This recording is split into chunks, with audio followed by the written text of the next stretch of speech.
Hey guys, in a couple of hours I'll be at this event. TASW Wrestling presents the Team Nayati Benefit Show taking place at the River Praise Church in Tomball, Texas.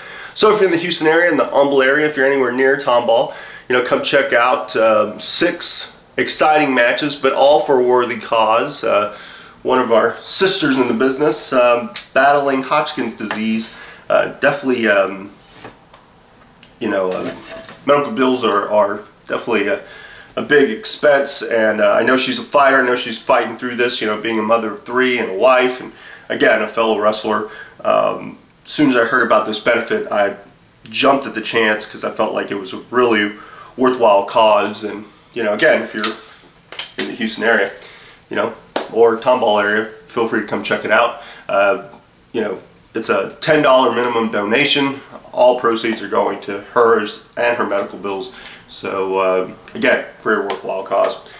Now on to the subject of this video, which is my travels to Mexico and how it came about. At this point in my career, I was still CTPW champion and been champion for a little while.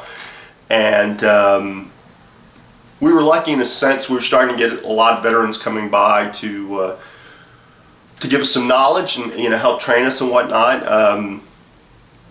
One in particular, we got like Tito Sanchez and El Latino and Flaming Rose a few times. Then we got this one guy from Mexico, Draco, Fernando.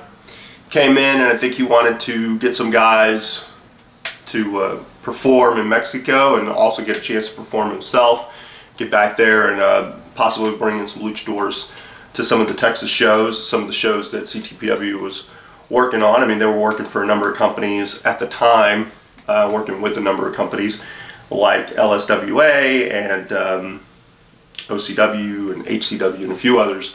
And it was a good time at that point with CTPW. I mean, like I said, they were bringing veterans in, and Fernando was, trained in the luchador style and was a luchador himself, and brought in that knowledge, which was, man, so great to have at that time in my career. It was just a chance to get to learn a different style, a style that was new to me, and I really was excited about the opportunity to learn that style. I mean, and to really get into the mind of what other luchadors were going through, and also, the differences, for a lot. I mean, one thing that stuck out was, one of the things that Fernando said was that took a couple of years for guys to even get to be in the ring, to get to perform, and that's how their training was taken very seriously. And I felt very blessed to be able to, within the span of a year, or a little over a year, have a number of matches, have already made my debut, have already climbed up the ranks of the roster to get a pretty high spot on our cards and to be champion. And I felt blessed just to be, especially given that I was really new to the business and new to training and whatnot. So he taught us quite a bit. I mean, he put us through a lot of the rigors of a lot of the training that they go through. Taught me a lot about timing. I mean, one of the things he really stressed was timing, having your time, not rushing. No matter how fast it appeared, to always have your time. And that was a real valuable lesson for me. Again, learning a different style, different arm that you stress on the lucha side versus the American side.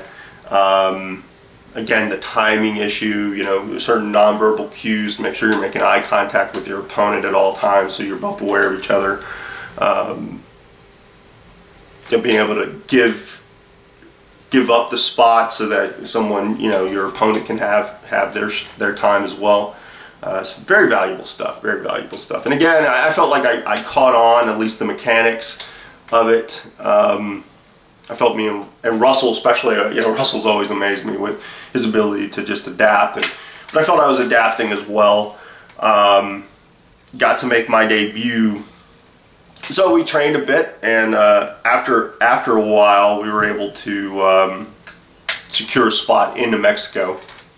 And actually I got just, you can kind of see it, but yeah, that was like the 12th of August, which was a Sunday. And I'm up top, even though he said I was Steve DeMarco, I was known as Steel DeMarco. Psychopathas is actually Psycho Simpson, and there's Zorro, and of course, I look at there, Mystico. Yes, the Mystico. And you know, it's way different when you go there. I mean, for one, our travel time was like roughly 10 hours. I think we had a show, I want to say we traveled like the night before, and it was like a 10-hour trip. And the show was on Sunday, and I had to work the next Monday. I had to be in like relatively early. So part of it was being rushed. But, you know, immediately what I noticed, I mean, aside from the road trip, which was fun, I got to ride up there with, like, a few friends, Russell Simpson, who was Psycho Simpson, and a few other guys. And I thought it was just great. It was just a long trip. I mean, man, just a long trip. But there were certain things, there were certain benefits to going. I mean, definitely. One thing I noticed immediately was how the crowd viewed wrestlers. It's viewed differently over there. You know, they advertise it and they show it on their sports channels, and so it's a lot more revered, I guess. You know, I don't want to say that American crowds aren't respectful of what we do, but the respect level there is just different. Like, they treat everyone like a big deal. Everyone's a star, at least when I was there. I mean, I'm nobody. You know, see me carry my bags. You get someone helps you carry your bags, which was different. I mean, they had women there that would serve you in certain ways. But just different. I mean, really different. Like, the crowd's just really appreciative, and they just kind of, they treated you, like I said, like a big star. You treated like royalty to an extent. Obviously, the language barrier. I mean, I should be fluent, but I'm not. So, a lot of pantomiming and miming, and luckily we had Fernando there, who was our translator, and so, you know, you kind of go through, you know, you mimic what you're going to do and how you're going to go about it. You mime it. Matches were usually best 2 out of 3 falls, and I noticed that you stuck to a particular opponent throughout until it broke down. But really, you know, it's like 2 people jump in, those 2 guys have gone over something, so there you go, and then they part, and here come other 2. So, you know, different. I mean, not actual tags in a 6-man tag. There were 6-man tags, were the only things that I was usually involved with. It was for CMLL, and it was definitely different. It was definitely different. You know, I went out there with kind of what I was wearing at the time, and everybody was super nice, and it was just different walking into that locker room, and, you know, felt kind of the camaraderie, and everybody wanted to work together, and it really was it was a good time, a great learning experience. It was also easier to find a gear maker. They wanted to see me in different stuff, and I wanted to get some things, and it was easy to go to someone like the gear maker was like maybe, you know, 5 miles away from the arena, so, and he could have your stuff pretty fast. Like, he look you over and kind of measure you and get an idea of what you wanted, and then he could put it together pretty fast. So that was really different, because I wasn't used to that. I wasn't used to having someone who was able to make gear, and I think I have that stuff in my storage somewhere. You know, it was good, passable stuff. I remember the promoter, I was being told through Fernando, wanted me to show more skin, because at the time I was still wearing like shirts and you know, pants and whatnot. They wanted me to show more, like wear trunks and be shirtless and kind of do a Latin lover gimmick. I think that's what they wanted. They wanted like a Hector Garza or a Latin lover type, you know, a male stripper type. And I was like, well, you know, I guess, you know, if it meant making money here, I would, you know, although I wanted to be Steve DeMarco. That's what I wanted to be, not Steel DeMarco. I wanted to be Steve DeMarco. But it was cool, you know. I went a couple of other times, not able to perform, but I was able to go, you know, tag along with those guys. I performed there a couple of times, again in 6-man tags. So different, you know, very different opportunity, but just a great learning experience. And I recall at that time also meeting Chavo Guerrero Sr. for the first time. Through a show. I had met him through a show, but George Del Isla made such, talked so highly about him, and, you know, had such great respect for him, that even without ever actually having ever seen footage at first, I got to see footage as I got into the business, but at first, I mean, I knew of the Guerreros, but seeing him in action and then getting to see footage of him and seeing some of the amazing things that he was doing at that time in the wrestling business was phenomenal. And getting to meet him was, you know, was one of those moments where you get to meet a legend and he fits the bill. You know, you can tell that he's put in his time and he's a proud man and whatnot. And we actually got to have a seminar with him in November of 2001, November 17th. And George and Papa Don brought that. And then we got to actually, you know, train alongside him, and you know, gave us a lot of great information, a lot of good agility drills, really talking about how to work the crowd and the psychology of working the crowd and how to get the people behind you or against you. It was just,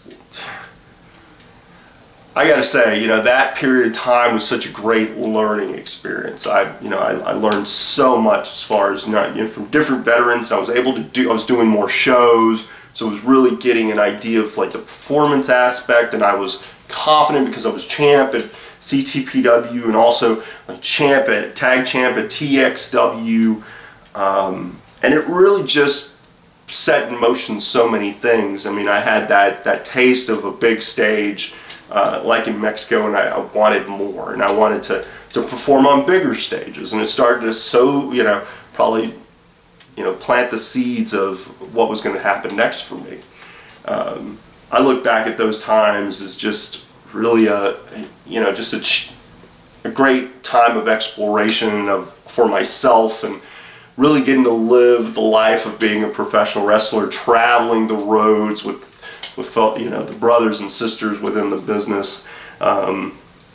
Really getting involved in kind of the after party effects and whatnot. Not so much right then, because a lot of times, like especially in Mexico, it was you would do the shows, shower if you were lucky, and then you would drive back and you would have to go through checkpoints, and those are like nerve-wracking, especially if you're big wrestlers. I mean, you know, if you have tattoos and you're, you know, wearing a wife beater and whatnot, you just, I mean, I look suspicious, I guess. And you know, of course, other wrestlers, and it's a hot car because everyone's sweaty and whatnot, and well, what are you doing in Mexico? Oh, you wrestlers. Hey, you know, if you'd say you're a luchador, it was like a big deal, and it was great, man. It was great being seen like that for that time, and having promoters like, you need to do this, and me kind of going, okay, well, maybe I need to start showing more skin. Maybe I need to actually start looking like a wrestler, dressing like a wrestler, and it really made me want to step up my game even more. You know, even though I had felt like I had achieved,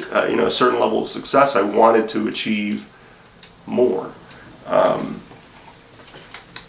You know, again, I had such amazing times at that time, and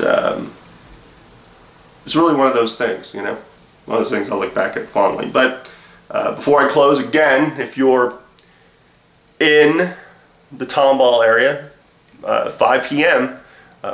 Hopefully this video will be out pretty soon, but yeah, I mean, go check it out. Again, 6 exciting matches. You know, being the TASW heavyweight champion, this is one of those wonderful parts about being in the wrestling business, is when you can perform for a worthy cause and get to entertain at the same time. It's definitely a highlight, much like my time in Mexico was a highlight. Definite learning experience, definite growing experience, and so yeah, and it definitely prepared me for the next step in my career. And I think the next step is really what started to catapult me into